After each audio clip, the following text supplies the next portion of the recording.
İnsan üçün ən önəmli nemətlərdən biri də, ən əsas nemətlərdən biri də ömür nemətidir.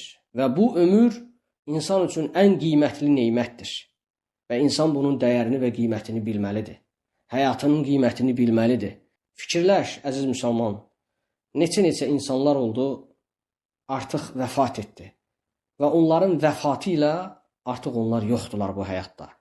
Və hətta neçə insanlar oldu, sənin tanıdığın belə insanlar oldu, onlar vəfat etdi. Lakin sənin həyatının mövcudluğu, sənin Allaha yaxınlaşmağın üçün, salih əməllərlə, Allaha itaət və ibadətlə yaxınlaşmağın üçün ən böyük bir fürsətdir. Və onun üçün sən zamanına, saatına diqqət yetir. İnsan bilməlidir ki, bu həyat, onun yaşaması, onun üçün Allaha yaxınlaşmaq üçün ən əsas fürsətdir. Və bil ki, qiyamət günü tərəzi ağır olacaq.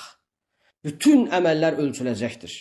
Allah Teala Zəlzələ surəsində bildirmişdir. Fəmən ya'məl mithqalə zərratin xayran yarah.